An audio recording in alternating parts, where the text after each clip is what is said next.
Good morning students. Akanksha Kumari, Subhash Kumar, MDNN,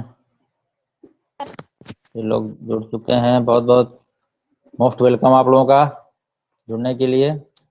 और पिछली class में हम लोग जो है बायोलॉजी के डाइजेशन पे डिस्कस किए थे। डाइजेस्टिव सिस्टम पढ़े थे, मनुष्य का पाचन तंत्र पढ़े थे। इसके पहले स्वपोषी, परपोषी, पोषण पढ़े थे। आंत का कैसे मॉडिफिकेशन होता है, आंत की दीवार का जो इंटेस्टाइन होता है मनुष्य का, उसके बारे में स्टडी किए थे। और आज हम लोग जो उसी चैप्टर का अगला टॉपिक जो है श्वसन पढ़ना शुरू करेंगे, रिस्पायरेशन जिसको कहते हैं। रिस्पायरेटरी सिस्टम में हम लोग चलते हैं अपने टॉपिक के तरफ। बाकी लोग जुड़ते रहें। तो आज का जो टॉपिक हम लोग का है वो है रिस्पायरेशन। तो इसको सेट कर लेते हैं। श्वसन तंत्र और श्वसन के बारे में पढ़ेंगे हम लोग जो है। सेट करने के बाद आप लोगों को फिर बताते हैं इसको कैसे करना है। 1 मिनट।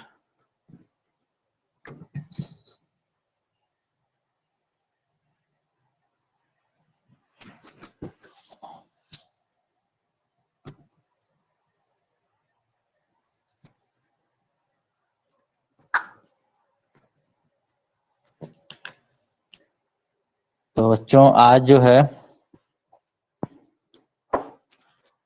हम लोगों को क्या क्या लिखना है।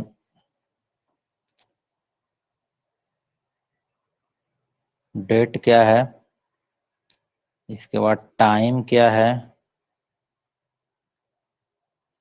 सब्जेक्ट क्या क्या है, क्या आज पढ़ना है सब्जेक्ट, और डे भी लिख देंगे यहाँ पे, कौन सा दिन है भी यहाँ पे लिख देंगे। आज डेट जो है 27 जुलाई है। टाइम हम लोग हैं 9 बजे से 9:40 AM तक। सब्जेक्ट जो है आज जीव विज्ञान है।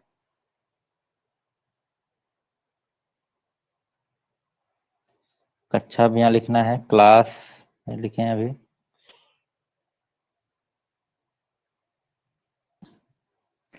डे जो है आज मंगलवार, क्लास 10th। और सब्जेक्ट जीव विज्ञान है। इसमें जीव विज्ञान में क्या पढ़ना है हम लोगों को? जीव विज्ञान में हम लोगों को पढ़ना है श्वसन।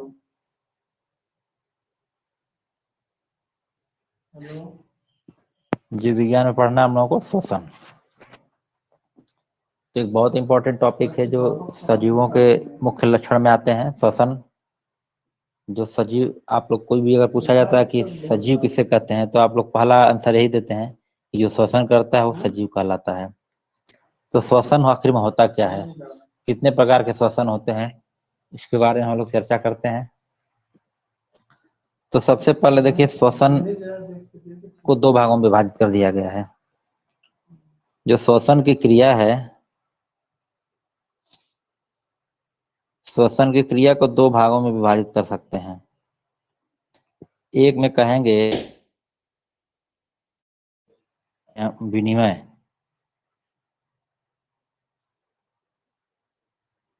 एक है गैसीय विनिमय। गैसीय विनिमय क्या होता है? गैसीय विनिमय का मतलब जो हम गैस को लेते हैं वातावरण से और फिर अपने बॉडी के अंदर से कुछ गैस को जो है बाहर निकालते हैं, ये गैसीय विनिमय हो जाता है। और दूसरा जो प्रोसेस है उसको कहते हैं कोशिकीय श्वसन। कोशिकीय श्वसन, ये दूसरा प्रोसेस है। इन दोनों को मिलाने के बाद जो है श्वसन पूरा कंप्लीट होता है। गैसीय विनिमय पहले हम लोग देखेंगे, उसके बाद हम लोग श्वसन के बारे में आएंगे। तो पहला जो है पॉइंट आता है गैसीय विनिमय।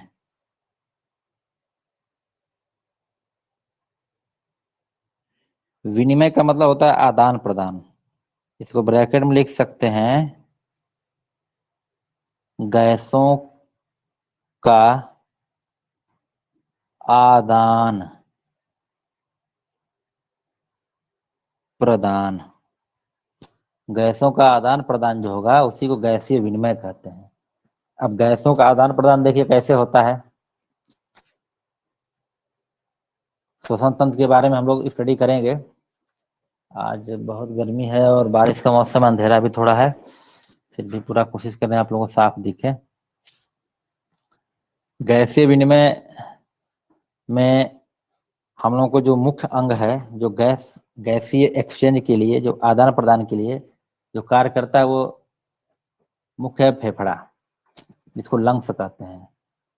और उसमें सहायक अंग कौन कौन से होते हैं? हमारा मुख द्वार होता है, हमारा नासा छिद्र होता है, हमारा अंदर का जो है श्वसन नलिकाएं होती हैं, ट्रेकिया होता है, घाटी द्वार जिसको बोलते हैं। तो ये सब तमाम चीजें हैं श्वसन तंत्र में, उसको भी हम लोग पढ़ेंगे। लेकिन अभी गैसीय विनिमय को हम लोग जो बाहर से पढ़ते हैं कि गैसीय विनिमय आखिर में होता क्या है। तो देखिए गैसीय विनिमय में क्या होता है कि हम गैस कौन कौन सी लेते हैं, कौन कौन सी बाहर निकालते हैं। देखिए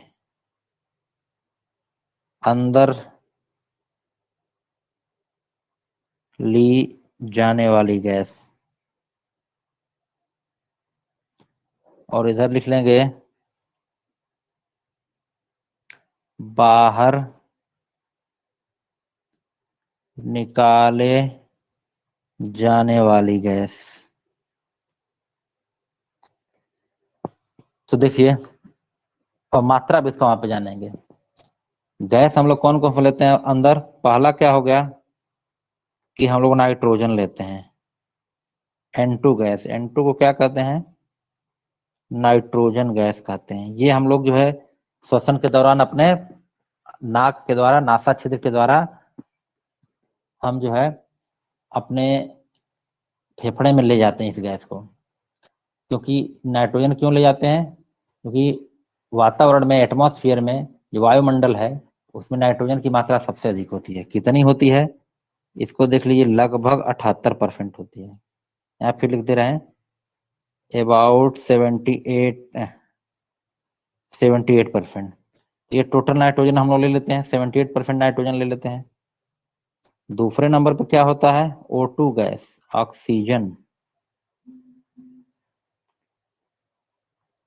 ऑक्सीजन कितना लेते हैं हम लोग जो है आपको पता है? 21% लेते हैं। कितना लेते हैं? 21% लेते हैं। इसके बाद तीसरे नंबर पे आता है CO2, कार्बन डाइऑक्साइड। ये 0.03% है जी। बाद में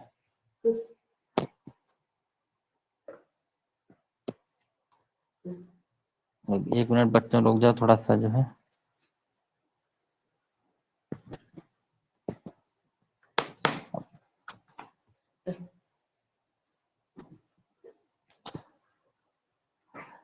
तो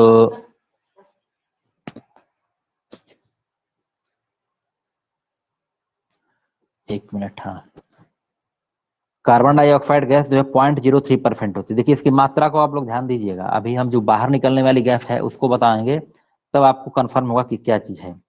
तो नाइट्रोजन 78% हम लेते हैं, क्योंकि वायुमंडल, जितना वायुमंडल होता है सब हम लोग सांस के द्वारा लेते हैं। अब देखिए जो बाहर निकलने वाली गैस रहेगी तो उसमें क्या है, नाइट्रोजन पूरा निकल जाएगा। कितना निकल जाएगा? 78% निकल जाएगा। 78 से 79% नाइट्रोजन होता है, पूरा निकल जाता है नाइट्रोजन। इसके बाद ऑक्सीजन जो होता है, जो हम 21% ले रहे हैं, उस 21% का ऑक्सीजन जो है निकलेगा बस 16%। यहाँ पे ध्यान देने वाली बात है कि नाइट्रोजन तो पूरा निकल जा रहा है, क्योंकि नाइट्रोजन की कोई जरूरत नहीं है हमको। अब क्या है, देखिए ऑक्सीजन जो है ले रहे हैं हम 21% और निकाल रहे हैं 16%, 16 से 17 तक होता है। तो जो 5% ऑक्सीजन बचा वो हमारे ब्लड में जाकर के घुल जाता है फेफड़े में, और उसके बाद फेफड़े से हार्ट में, हृदय में, हृदय से पूरे शरीर में उसको भेज दिया जाता है। तो ये हो गया आपका जो है ऑक्सीजन। अब कार्बन डाइऑक्साइड देखिए हम लेते हैं कितना? 0.03%, लेकिन निकालते हैं लगभग 3%। कितना निकालते हैं? 3% निकालते हैं नाइट आप ये आपका कार्बन डाइऑक्साइड। तो जो हमारे शरीर में कार्बन डाइऑक्साइड की मात्रा ज्यादा हो जाती है ब्लड सेल में या ब्लड में हो जाती है, वो फेफड़े के द्वारा श्वसन के जो बाहर गैस निकालते हैं उसके द्वारा ये जो है बाहर कर दी जाती है। तो देखिए यहाँ पे तीन चीजें हो गया, तीन गैसें हम लोग मुख्य रूप से लेते हैं, नाइट्रोजन, ऑक्सीजन और कार्बन डाइऑक्साइड, और इन तीनों को निकालते भी हैं मुख्य रूप से। लेकिन नाइट्रोजन जितनी मात्रा में हम लेते हैं उतना निकाल देते हैं टोटल। ऑक्सीजन क्या होता है, लेते हैं 21% और निकालते हैं 16%, मतलब 5% का लगभग जो है बॉडी में रह जाता है ऑक्सीजन, जो हमारे ब्लड में जाकर घुल जाता है, जो हमारी कोशिकाओं को हमारे कोशिकीय श्वसन में काम करता है। ये जो 5% ऑक्सीजन बच रहा है, बचा हुआ 5% ऑक्सीजन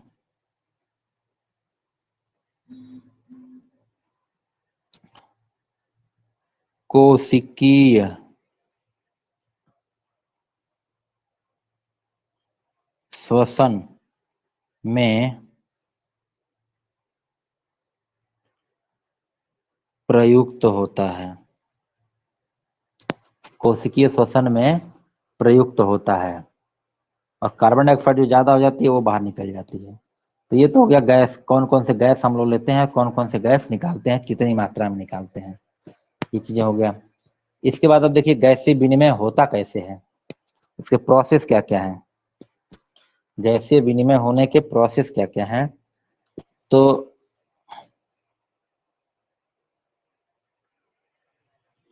गैसीय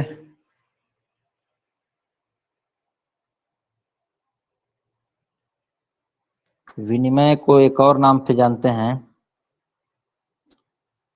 श्वासोच्छ्वास। इसको क्या बोलते हैं, श्वासोच्छ्वास बोलते हैं, या इसी को बोल सकते हैं क्या, इसी को बोल सकते हैं श्वास लेना। श्वास लेना, श्वासोच्छ्वास को क्या बोलते हैं, श्वास लेना, इसको सांस लेना बोलते हैं आप लोग, जो है श्वास लेना। और इसी को अंग्रेजी में क्या कहते हैं, BREATHING, ब्रीथिंग कहते हैं या ब्रीदिंग कहते हैं। तो जो गैसीय विनिमय है उसी को श्वासोच्छ्वास कहते हैं, उसी को श्वास लेना कहते हैं, और इसी को ब्रीथिंग कहते हैं। मतलब गैसों का जो आदान प्रदान होता है, हम जो है अधिक से अधिक मात्रा में ऑक्सीजन लेते हैं और ज्यादा से ज्यादा मात्रा में अपनी कार्बन डाइऑक्साइड निकाल देते हैं, तो इसको क्या कहते हैं, इसको जो है ब्रीथिंग कहते हैं। ठीक है, थोड़ा सा आप लोग 1 मिनट रुकिए, देखते हैं कोई इसमें कॉल, नहीं कोई नहीं अभी आया है।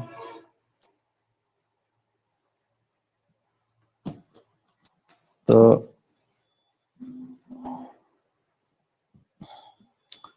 ठीक है, गैसीय विनिमय को श्वासोच्छ्वास कहते हैं। ठीक है, तो अब श्वासोच्छ्वास मतलब सांस का लेना और बाहर निकालना, मतलब सांस लेना, सांस लेने में क्या होता है, जो कुछ अंदर भी एक बार लेते हैं और एक बार बाहर लेते हैं, बाहर निकालते हैं, दोनों क्रिया इसमें आ जाता है। तो इसी को हम लोग जो है श्वासोच्छ्वास क्या होता है, अगले पेज पे चलते हैं।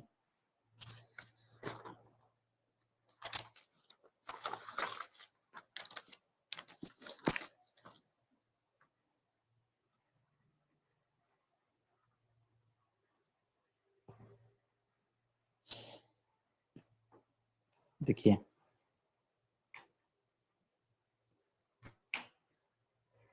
श्वासोच्छ्वास को क्या बोलते हैं, ब्रीथिंग बोलते हैं, BREATHING, ब्रीथिंग बोलते हैं। और ये श्वासोच्छ्वास का क्या होता है, गैसों का आदान प्रदान ही क्या कहलाता है, श्वासोच्छ्वास कहता है। इसको लिख सकते हैं,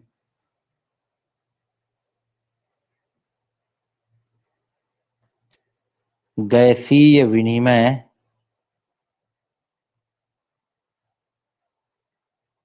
को श्वासोच्छ्वास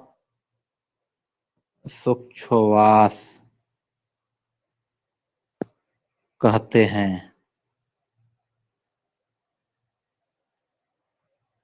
गैसीय विनिमय को श्वासोच्छ्वास कहते हैं।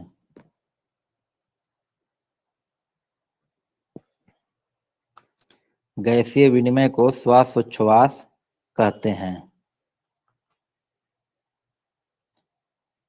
अब देखिए श्वासोच्छ्वास के प्रकार कितने प्रकार के होते हैं, तो ये हम हेडिंग डालेंगे श्वासोच्छ्वास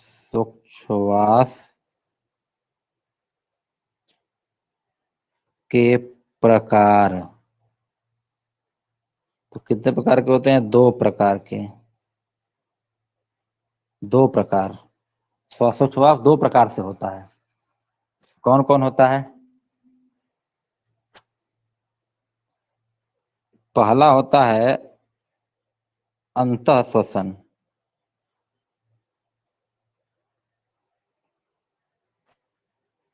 इसको बोलते हैं इन ब्रीथिंग, अंतः श्वसन को इन ब्रीथिंग कहते हैं। और दूसरा होता है निःश्वसन, निःश्वसन को एक्स ब्रीथिंग कहते हैं। इन ब्रीदिंग और एक्स ब्रीदिंग, ब्रीदिंग मतलब श्वासोच्छ्वास हो गया, सांस लेना हो गया, गैसों का आदान प्रदान हो गया। अब ये दो प्रकार से होता है, एक बार हम अंदर सांस लेते हैं उसको अंतः श्वसन कहेंगे, इन ब्रीदिंग कहेंगे। एक बार हम सांस को अपने जो गैस लिए उसको बाहर निकालते हैं तो उसको जो है एक्स ब्रीदिंग कहेंगे। ठीक है, इसी को एक और नाम से जानते हैं, उसको बोलते हैं इंस्पिरेशन, इंस्पिरेशन। और इसको बोलते हैं, यहां पे लिख दे रहे हैं, एक्सपीरेशन। देखिए इसको नाम को याद रखेंगे, जो हम सांस लेते हैं तो हमारा जो फेफड़ा या हमारा जो वक्ष गुहा भी बताएंगे क्या होता है, जो फूलने लगता है उसको इंस्पिरेशन कहते हैं। इंस्पिरेशन का मतलब होता है सांस अंदर की तरफ लेना, और जब हम ली गई गैस को बाहर निकालते हैं तब उसको एक्सपिरेशन कहते हैं, मतलब सांस को बाहर की तरफ निकालना। तो ये हो गया इंस्पिरेशन और एक्सपिरेशन, ये दो प्रकार से श्वासोच्छ्वास होते हैं। अब दोनों क्रियाओं में देखिए क्या क्या होता है, इसके बारे में आपको बताते हैं। तो सबसे पहले कुछ चीजों को जानना पड़ेगा हमको कि क्या क्या होता है। तो देखिए ये जो है आपका दो फेफड़े होते हैं, इसमें से फिर ऐसे ऐसे फैले रहते हैं, फिर ये गोल गोल एल्वुलियाई होती है। इस सब के बारे में डिटेल बताऊंगा। ये हो गए दोनों फेफड़े।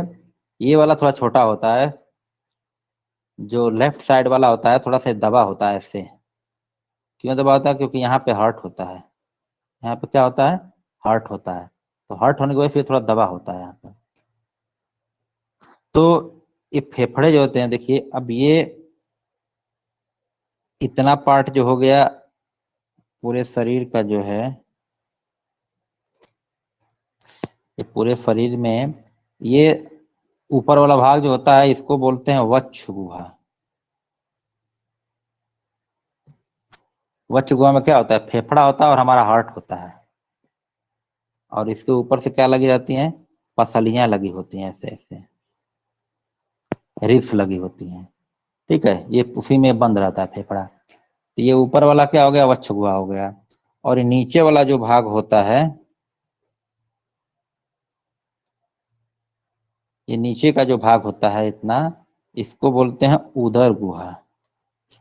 यहाँ पे आप कर दे रहे हैं, ये पार्ट देखिए, उदर गुहा। जो पेट वाला जो भाग होता है, सीना वाला जो भाग होता है उसको वक्ष गुहा कहते हैं, और जो पेट वाला जो भाग होता है उसको उदर गुहा कहते हैं। दो गुहाएं होती हैं।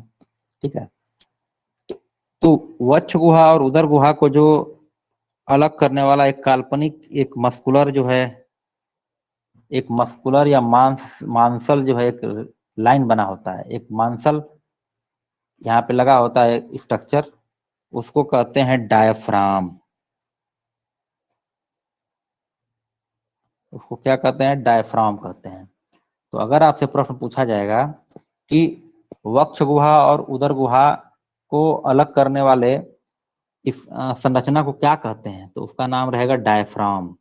वक्ष गुहा और उदर गुहा को जो अलग कर देगा, जैसे हमारा सीना है और सीने के नीचे हमारा पेट वाला भाग है, ठीक है, पेट वाले अब देखिए उदर गुहा में क्या क्या रहता है, यहाँ पे लीवर रहता है, यहाँ पे स्मॉल इंटेस्टाइन होता है, लार्ज इंटेस्टाइन होता है, किडनी होता है, सब कुछ इसी में होता है, ठीक है। तो वक्ष गुहा में सिर्फ हार्ट और आपका वक्ष गुहा में हार्ट और लंग होता है, मतलब ये आपका जो हृदय है वो होगा, और ये क्या होगा, फेफड़ा होगा। ये दो ही क्या होते हैं, वक्ष गुहा में होते हैं। बाकी आपका इसमें जो है लीवर मतलब यकृत, पैंक्रियाज मतलब अग्नाशय, आपका आमाशय, आपकी छोटी आंत, बड़ी आंत, मलाशय, रेक्टम, सब उसी में होगा जो है, ठीक है। ये किसमें होगा, उदर गुहा में होगा। तो इन दो गुहाओं को जो अलग करता है पार्ट, जो स्ट्रक्चर, जो संरचना, उसको कहते हैं डायफ्राम। डायफ्राम के द्वारा जो है वक्ष गुहा और उदर गुहा आप क्या होते हैं, अलग हो जाते हैं। अब ये डायफ्राम हम क्यों बता रहे हैं, इसको आगे बता रहा हूँ। अब देखिए जब हम लोग सांस लेंगे, ये सांस लिया जाएगा, जब ये सांस जो है अंदर की तरफ जब आएगी, तो ये फेफड़े का आयतन बढ़ेगा, फेफड़ा क्या होगा, फैलेगा। तो जब फैलेगा तो मांस की जो होती है, ये डायफ्राम क्या होता है, मांस का होता है, ये क्या होगा, नीचे की तरफ ही ऐसे आ जाएगा, ऐसे नीचे की तरफ आएगा, इस तरफ थोड़ा बढ़ेगा। फिर जब सांस हम बाहर निकालेंगे तो ये फिर सिकुड़ करके फिर अपनी पुरानी पोजीशन में चला जाएगा, इस तरह से। मतलब कि अभी क्या है, अभी जो है ऐसे है, फिर क्या हो जाएगा, ऐसे हो जाएगा, तो ये इतना गैप बन जाएगा जो है, ठीक है, इस तरह से हो जाएगा। तो इसको आपको बताते हैं क्या क्या संरचना होगा। तो पहले हम लोग लिखते हैं क्या, नहीं, अंतः श्वसन, अंतः श्वासन, या श्वसन या श्वासन दोनों बोलते हैं, श्वासन। इसको बोलते हैं इंस्पिरेशन। इंस्पिरेशन, अंदर जो सांस लिया जा रहा है उसको बोलते हैं। इसमें क्या क्या होगा, पहला देखिए, फेफड़े का आयतन, फेफड़े का आयतन बढ़ जाता है।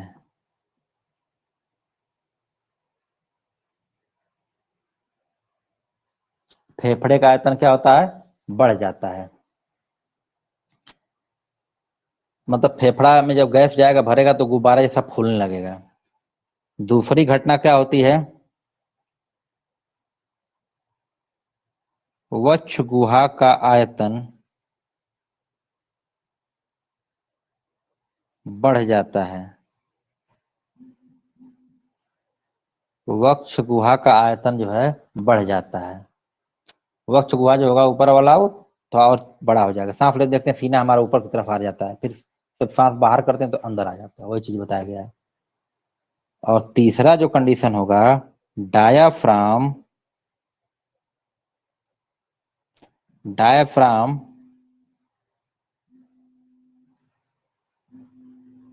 नीचे की ओर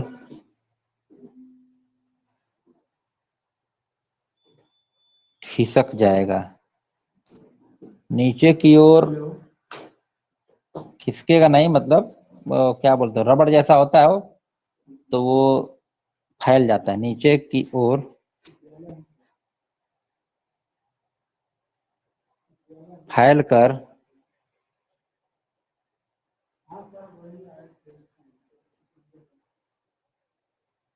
पतला हो जाता है।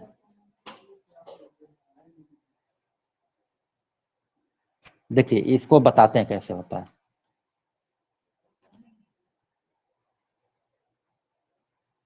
ये गलत हो गया जो है, फिर से बता दे रहे हैं यहाँ पे आपको।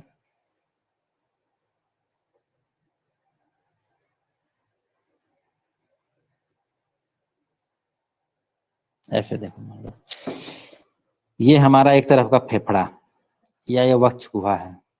फेफड़ा मतलब इसको वक्ष गुहा कहिए जो है, ठीक है, वक्ष गुहा। तो अब देखिए ये क्या है, ये लाइनिंग जो बनी हुई है डायाफ्राम है, ये डायफ्राम है। जब इसमें गैस भरेगी आकर के, इसमें गैस जब एंट्री करेगी, ऑक्सीजन नाइट्रोजन एंट्री करेगा, तो ये क्या हो जाएगा, थोड़ा सा जो है फैलेगा। तो फैलने के बाद ये जो डायफ्राम है वो ऐसे नीचे की तरफ आ जाएगा। ये डायफ्राम क्या हो जाएगा, नीचे की तरफ आ जाएगा। तो इसको बोलते हैं इन ब्रीडिंग, अरे इन ब्रीथिंग बोलते हैं, क्योंकि ये डायफ्राम क्या हो जाएगा, नीचे की तरफ आ जाएगा और इसका आयतन जो है बढ़ जाएगा। ठीक इसी का उल्टा जो है, जब एक्सपीरेशन होता है, जब हम सांस को बाहर निकालते हैं, तब क्या होता है, उस कंडीशन में इस तरह से हो जाता है। जैसे ये नॉर्मल कंडीशन है, ये डायफ्राम। तो ये देखिए डायफ्राम, इसमें क्या हो गया, नीचे की तरफ आ गया, और इसमें क्या होगा कि ऐसे हो जाएगा। इसमें क्या होगा, जब सांस बाहर की तरफ निकालेंगे, सांस बाहर निकाल रहे हैं, तो ये इतना जो है ऊपर चला जा रहा है, डायफ्राम क्या हो जाएगा, ऊपर चला जाएगा। तो ये कंडीशन किसके लिए है, वायु श्वसन के लिए है। वायु श्वसन या एक्सप्रेशन में होता है। इसको क्या बोलते हैं, वायु श्वसन। दूसरा नंबर है वायु श्वसन या एक्सपीरेशन। इसमें देखिए क्या होगा कि पहला क्या है, फेफड़े का आयतन कम हो जाएगा, उसका उल्टा हो जाएगा। फेफड़े का आयतन कम हो जाएगा। दूसरा, वक्ष गुहा का आयतन कम हो जाएगा। और तीसरा है डायाफ्राम ऊपर की ओर खिंच जाएगा। ये चीज हो गया, तीन चीजें हो गई। फेफड़े का आयतन बढ़ जाएगा, उसका उल्टा हो गया, और वक्ष गुहा का आयतन बढ़ जाएगा, और डायफ्राम जो होगा वो ऊपर की ओर खींच जाएगा। ये ऊपर की ओर खींच गया है, देखिए ये ऐसे चला गया, और यहाँ पे क्या है, नीचे की तरफ आ गया। तो ये हो गया आपका जो है श्वासोच्छ्वास। गैस को अंदर लेना और गैस को बाहर लेने में हमारी कौन कौन सी एक्टिविटी होती है, कौन कौन सी क्रियाएं होती हैं, इसको बोलते हैं श्वासोच्छ्वास। श्वासोच्छ्वास दो प्रकार का हो गया। कौन कौन सा हो गया आपका, ये हो गया आपका जो है इन ब्रीदिंग हो गया और एक्स ब्रीदिंग हो गया, अंतः श्वसन हो गया और वायु श्वसन हो गया। तो ये चीज आपको बताया गया इतना जो है। इसके बाद जो है, इसके बाद आ जाते हैं कि श्वसन तंत्र पर।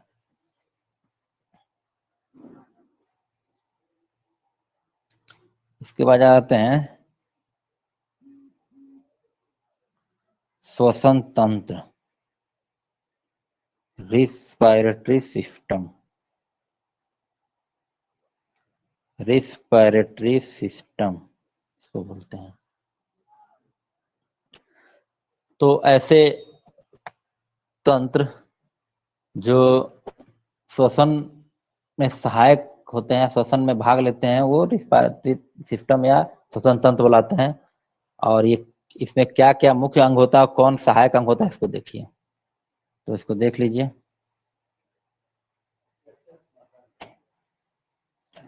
श्वसन क्रिया को संपन्न कराने वाले तंत्र को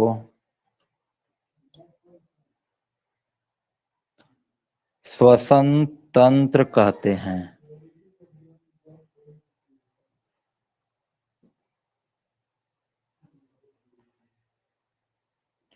इसके मुख्य और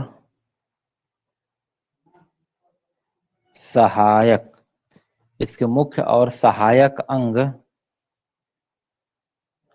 निम्न हैं। देखिए श्वसन तंत्र में या किसी भी तंत्र में दो प्रकार के अंग होते हैं, एक मुख्य अंग होता है, एक सहायक होता है।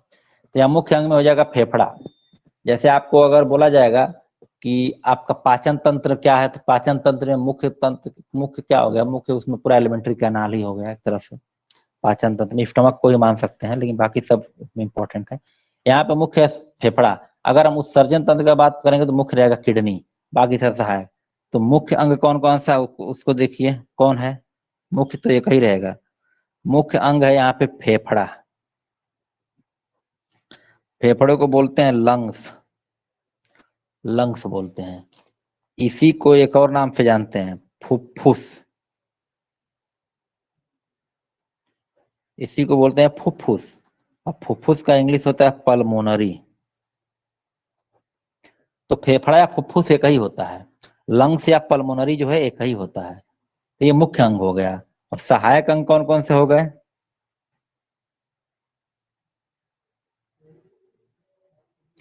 सहायक अंग में कौन कौन सा हो गया, श्वास नली,